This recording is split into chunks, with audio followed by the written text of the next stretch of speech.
This is a violation. The rules are very clear. Hey, that's enough. Leave him alone. He's just a child, for heaven's sake. Rules apply to everyone, no exceptions. It's okay, she's gone now. The morning sun stretched across the quiet luxury neighborhood, casting golden light over perfectly. Trimmed hedges polished, stone pathways, and towering white mansions that stood like symbols of power and control. And in the middle of this carefully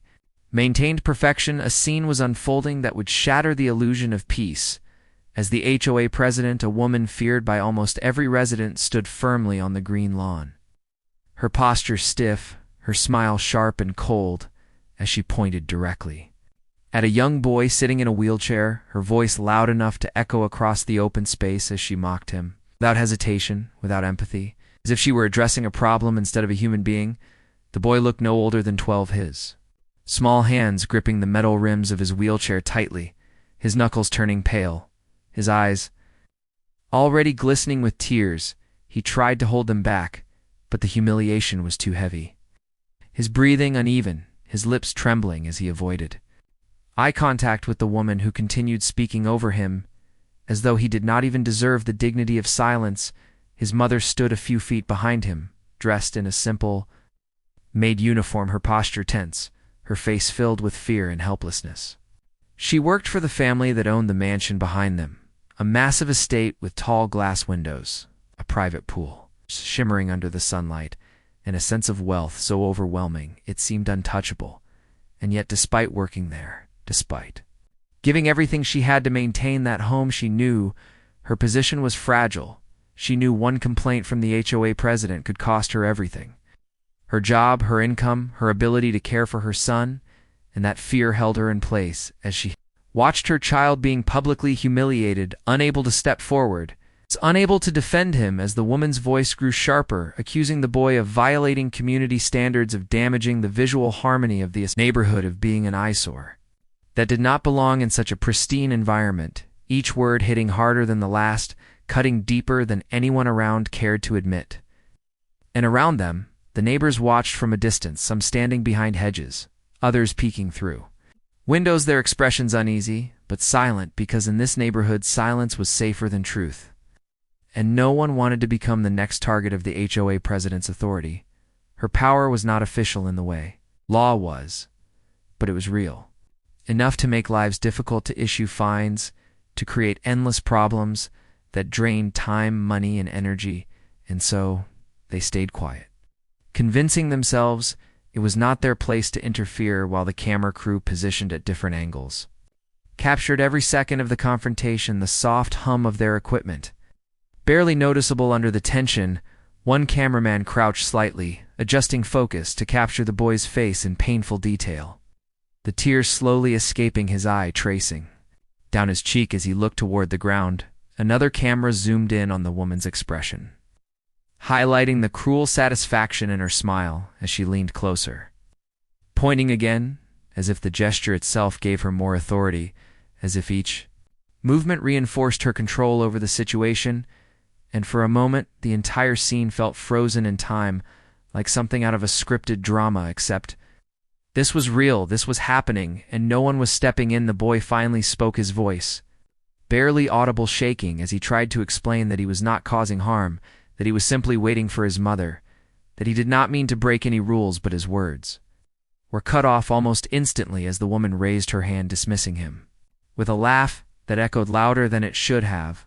a laugh that carried not just mockery, but a complete lack of compassion. And behind her, the mansion loomed large, its balconies casting shadows over the lawn, its presence a reminder of the wealth and status that defined the neighborhood, and the unspoken hierarchy that placed people like the boy and his mother at the very bottom. And as the tension built, the air itself seemed to grow heavier, the sunlight no longer warm, but harsh, exposing every detail, every expression, every moment of discomfort. The boy shifted slightly in his chair, his hands trembling more noticeably now, his attempts to remain composed slowly breaking apart under the pressure. His mother took a small step forward, instinctively wanting to protect him, but she stopped herself. Almost immediately, her fear stronger than her courage, her eyes darting between the HOA president and the cameras, aware that anything she said could be used against her, could cost her Everything, and so she remained still, her silence louder than any words she could have spoken, and then, just as the situation seemed to reach its peak, just as it felt like the humiliation would continue, unchecked, a new sound entered the scene, low, deep, unmistakable, the sound of a powerful engine approaching from beyond the gates. At first it was distant, almost easy to ignore, but it grew louder with each passing second, drawing attention without effort, causing heads to turn instinctively. The cameramen shifted their focus briefly, adjusting their angles. The neighbors leaned forward, slightly curiosity overcoming their hesitation, and even the HOA president paused mid-sentence, her expression flickering with irritation at the interruption. As the sleek black luxury car came into view, its polished surface reflecting the sunlight as it moved slowly but deliberately toward the house. It did not rush, it did not hesitate, it simply arrived with a quiet confidence that contrasted sharply. With the chaos unfolding on the lawn, the vehicle came to a smooth stop near the entrance, its engine fading into silence, but leaving behind a presence that felt almost as powerful as the sound itself. For a brief moment, nothing happened. No one moved, no one spoke, as if the entire scene was holding its breath, waiting. And then the driver's side door opened slowly, and a man stepped out. His appearance composed, his suit perfectly tailored, his posture straight and controlled. He closed the door with a calm motion, his gaze lifting to take in the scene before him, and in that single glance seemed to understand everything. The crying boy, the trembling mother, the aggressive HOA president, the cameras recording it all. Something in his expression shifted, not dramatically, not in a way that drew immediate attention, but enough to signal that he was not indifferent, that he saw what was happening and that it mattered. He began to walk forward, each step measured, deliberate, his presence drawing more attention with every movement. The neighbors straightened unconsciously, their whispers fading into silence. The cameramen adjusted their positions, focusing on him now, sensing that something important was about to happen. And the HOA president, who moments ago had seemed completely in control, felt a subtle change, a flicker of uncertainty crossing her face as she watched him approach. She did not recognize him immediately, but something about his confidence, his calm authority, unsettled her in a way she could not explain. And the boy, still sitting in his wheelchair, his tears not yet fully dried, looked up slowly, his eyes following the man's movement, a small spark of something unfamiliar appearing in his expression. Not quite hope, but something close to it, as if deep down he sensed that the moment was shifting, that the story unfolding around him was about to take a turn no one had expected. And as the man stepped onto the lawn, closing the distance between himself and the group, the sunlight caught his face, clearly revealing a look of quiet determination, the kind that did not need to be loud to be powerful, the kind that carried weight without effort. And in that instant, without a single word spoken, it became clear that the balance of power in that perfect, controlled neighborhood was no longer as stable as it had seemed moments before. Something was about to change, something significant and irreversible. And for the first time since the confrontation began, the HOA president was not the most powerful person in the scene anymore, and she knew it, even if she refused to admit it. The moment the man stepped fully onto the lawn, the atmosphere shifted in a way that no one could ignore, as if the invisible weight pressing down on the boy and his mother had suddenly begun to lift even before a single word was spoken. And the HOA president, who had just moments ago been laughing loudly, now found herself watching him closely, her sharp confidence softening into something tighter, more cautious, as he approached with calm, deliberate steps, his polished shoes pressing into the grass without hurry, without hesitation, as though he had all the time in the world, and yet every second of his movement carried purpose. The cameramen instinctively turned their lenses toward him, capturing his arrival from multiple angles, sensing the shift in power without needing anyone to say it out loud, while the neighbors, who had been whispering earlier, now fell completely silent, their attention locked on the unfolding moment as the man finally stopped a few feet away from the boy, his gaze lowering slightly to meet the child's tear-filled eyes. And for a brief second, everything else seemed to fade, the noise, the tension, the fear, all of it replaced by a quiet understanding that passed between them. The boy's trembling slowed just a little, his breathing steadied not because he knew who this man was, but because there was something undeniably safe in the way he stood. They're not towering, not threatening, but present in a way that felt protective and real. And then,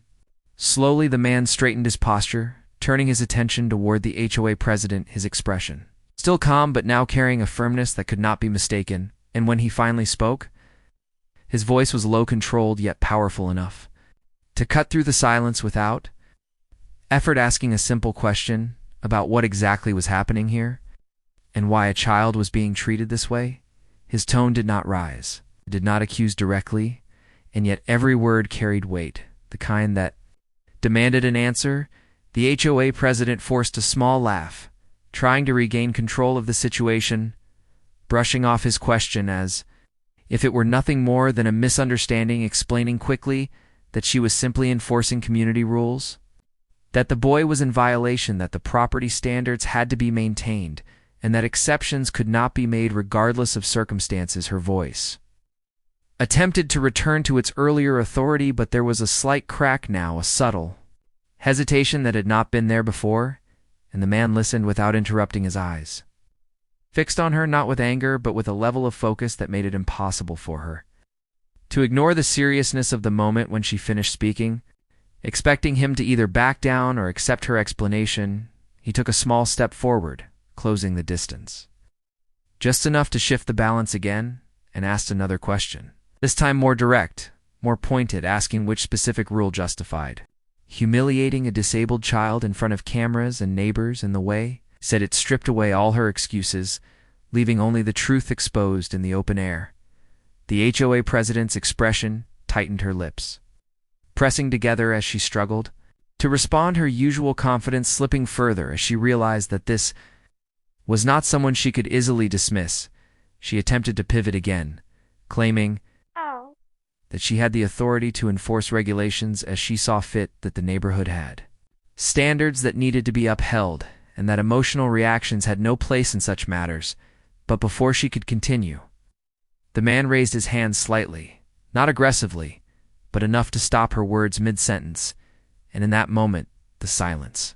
returned heavier than before as he spoke again, this time his voice carrying a quiet edge that made even the cameramen pause in their movements, as he stated clearly that authority without compassion was not leadership, it was abuse, and that what she was doing went far beyond enforcing rules. It crossed into something unacceptable, something that would not be ignored, and the impact of those words rippled through everyone present. The neighbors exchanged glances, the mother's eyes widened slightly as if she could not believe someone was finally speaking up, and the boy looked between them, his expression shifting from fear to cautious attention, as if trying to understand what was happening, while the HOA president felt the ground beneath her authority begin to crack. She straightened her posture defensively, insisting that she had every right to act as she was, that the community supported her decisions, that this was her responsibility, and that if he had an issue, he could take it up through proper channels, her tone sharper now, but lacking the confidence it once carried. And that was when the man reached into his pocket, pulling out his phone, not in a rushed or dramatic way, but with the same calm precision he had shown since arriving. And as he glanced at the screen for a brief second before looking back at her, he spoke again, revealing just enough to shift the situation, entirely stating that he was very familiar with the proper channels that he had in fact helped establish some of them, and that the rules she was quoting were not only being misapplied, but potentially violated by her own actions. The words landed heavily, the implication clear, even if not fully explained, and for the first time, genuine uncertainty appeared in her eyes, not just irritation, not just frustration, but something deeper, something closer to fear. Because now she understood that this man was not just another resident, not just someone passing through, but someone connected, someone with influence that extended beyond the boundaries of the neighborhood. And the cameras captured everything, the slight change in her posture, the tightening of her jaw, the way her voice faltered when she tried to respond again, insisting that she was acting within her rights, but no longer sounding certain of it, while the man took another step, not closer this time, but slightly to the side, positioning himself in a way that included the boy and his mother in the space, creating a subtle but powerful barrier between them and the HOA president. As he spoke once more, this time addressing not It's just her. But everyone present pointing out that what was happening was not a matter of rules, but a matter of humanity. That no policy, no guideline, no regulation justified treating a child this way, and that the presence of cameras only made it worse because it turned cruelty into spectacle, and as those words settled over the scene, the weight of them became impossible. To ignore the neighbors who had remained silent began to shift uncomfortably there earlier, passivity now feeling like complicity. The cameramen exchanged brief looks, aware that what they were capturing had moved beyond a simple confrontation into something far more significant, and the boy's mother, who had stood frozen for so long, finally took a small step forward, her fear still present, but no longer overwhelming, as she looked at the man with a mixture of gratitude and disbelief, as if trying to process the fact that someone had finally chosen to stand on their side, and the HOA president, sensing the shift, tried once more to regain control, her voice rising slightly as she warned that this situation was being blown out of proportion, that she would not tolerate interference, that she had the backing of the board and the authority to enforce consequences if necessary. But even as she spoke, the words felt weaker, less convincing, as if she herself could hear the difference. And the man did not raise his voice in response. He did not match her intensity. Instead, simply looked at her steadily and said that consequences worked both ways, and that accountability was not something she could avoid, especially not when everything was being recorded and documented in real time. And with that, he gestured slightly toward the cameras, acknowledging their presence in a way that made their role undeniable, turning them from silent observers into active witnesses. And the realization hit her fully then that this moment could not be controlled, could not be spun or dismissed as easily as she had assumed, because the narrative was no longer hers to dictate. And as the silence settled once more thicker than ever before, the balance of power had clearly shifted. The woman who had started the confrontation with laughter and certainty now stood on uncertain ground,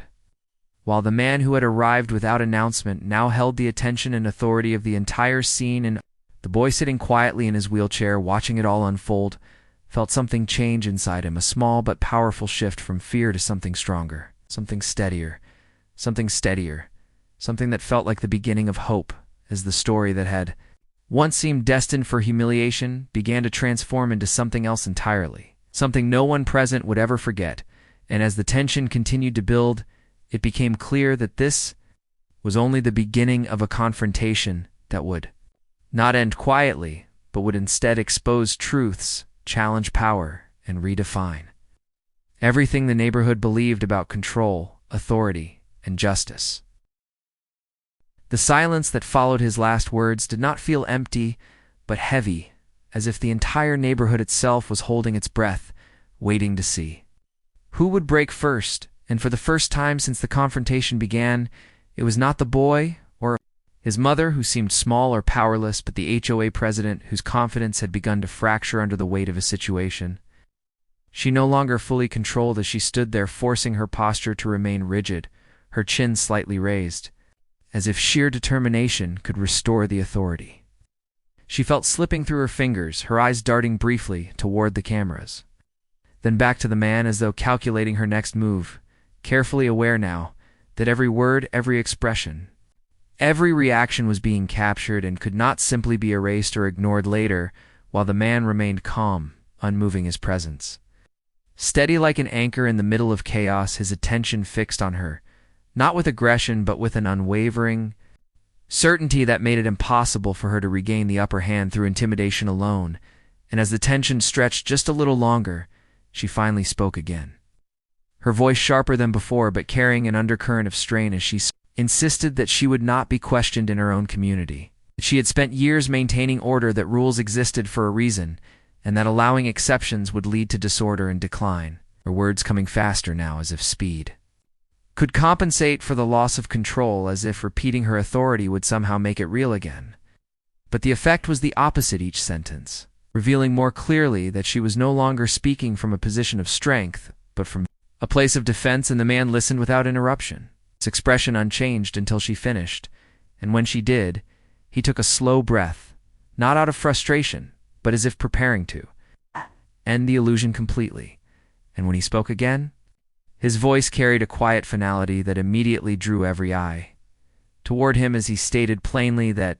this was no longer just about rules or personal authority, but about accountability,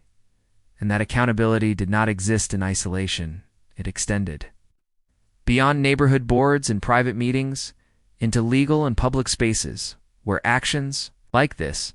had consequences far greater than a simple violation notice in the way.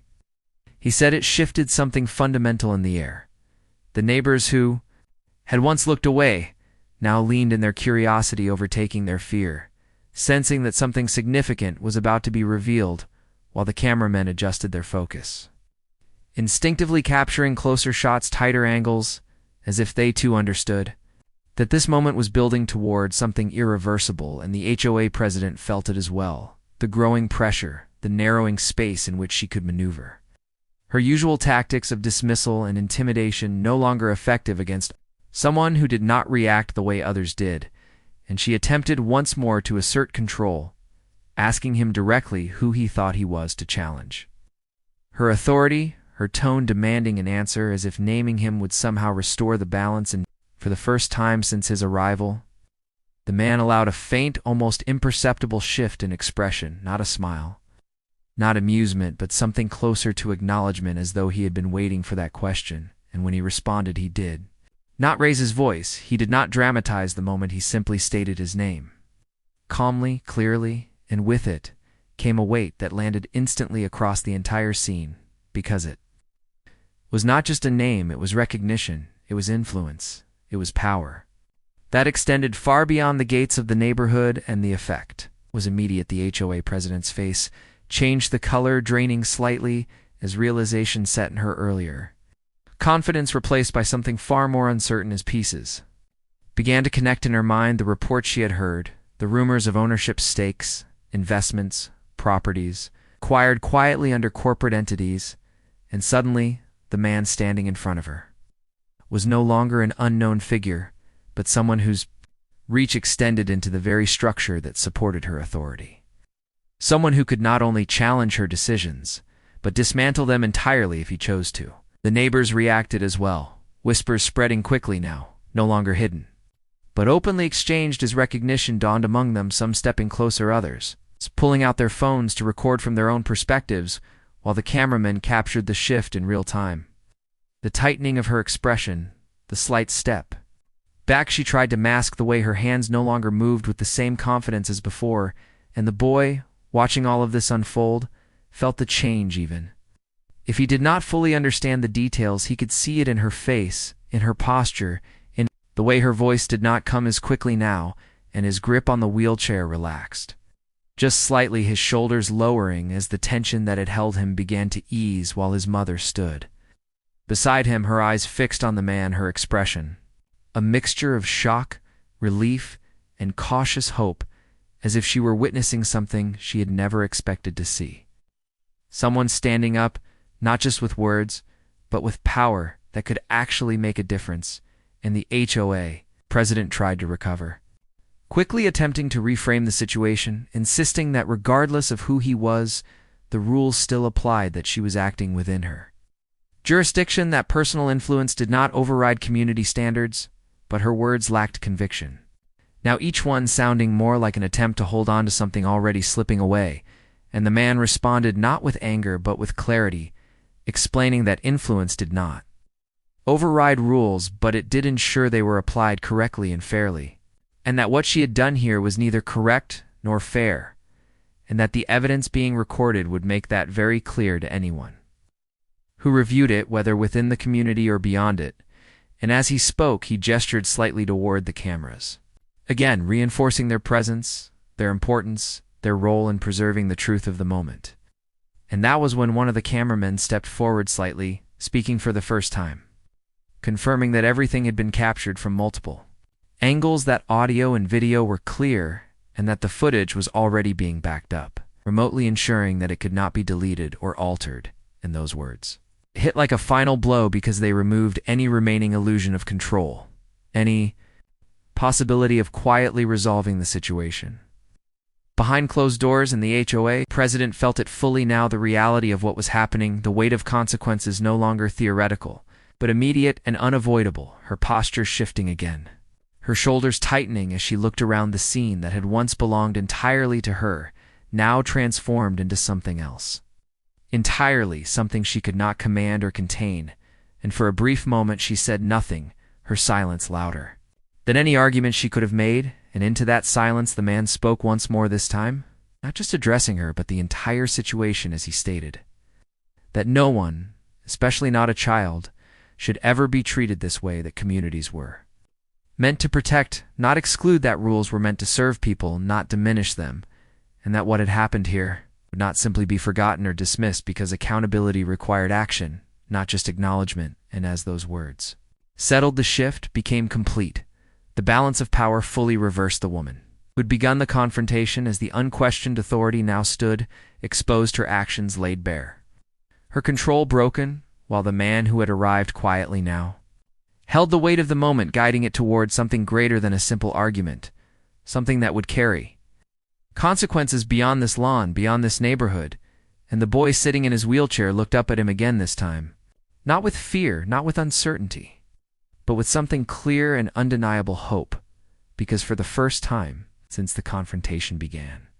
someone had not only stood up for him, but had the power to make it matter. And as the scene held in that charged silence, one truth became undeniable. This was no longer just a conflict between individuals. It had become a turning point,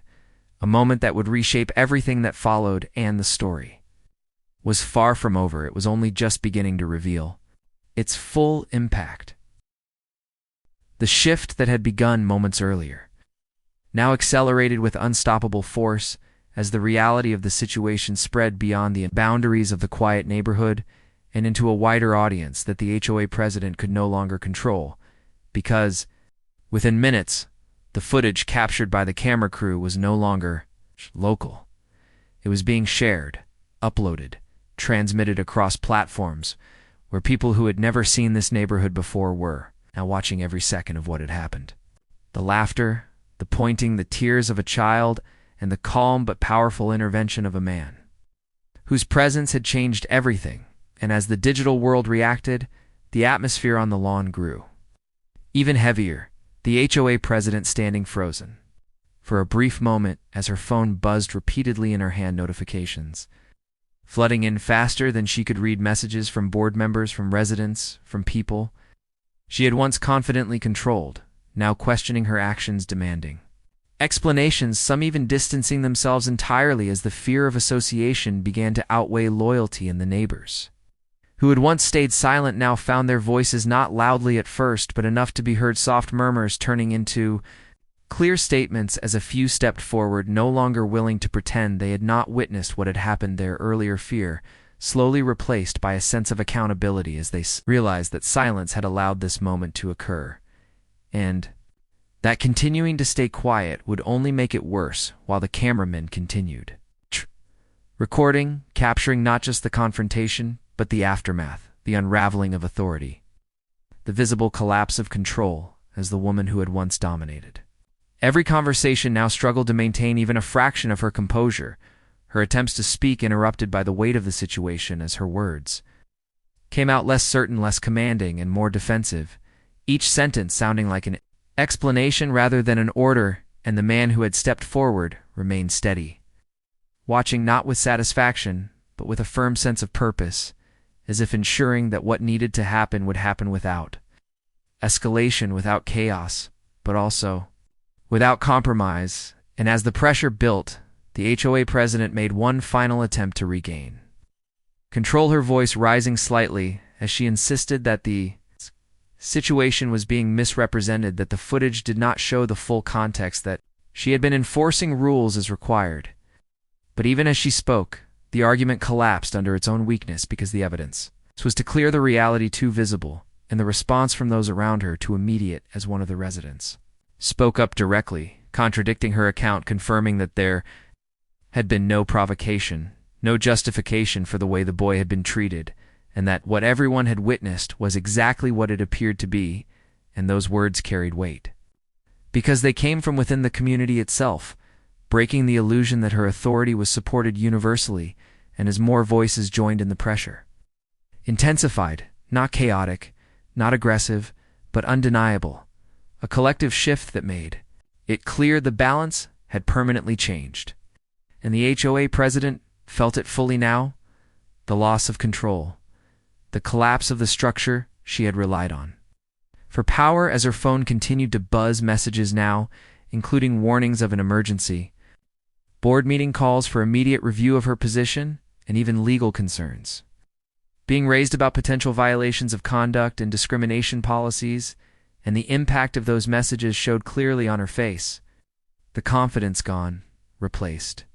by tension, by calculation, by the realization that this was no longer something she could talk her way out of, while the boy and his mother stood quietly at the center of it all, no longer the targets of attention, but the reason for it, the mother's posture slowly relaxing, her fear easing as the situation turned in a direction she had never believed possible. Her eyes filled, not with tears of helplessness now, but with relief, with gratitude, as she looked toward the man who had stepped in and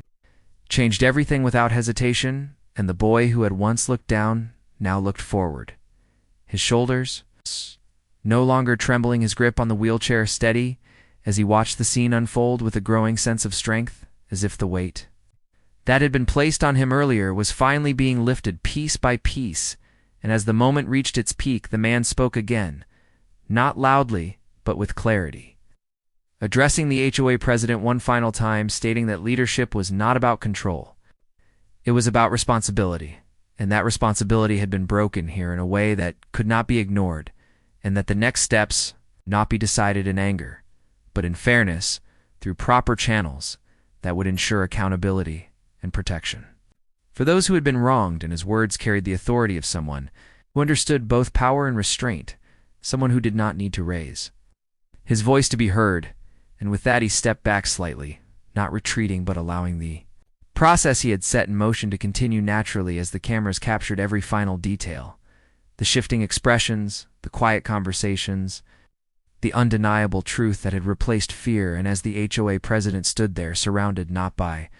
support but by scrutiny, it became clear that her downfall was not sudden, but the result of a moment that had exposed everything she had tried to hide behind rules and authority.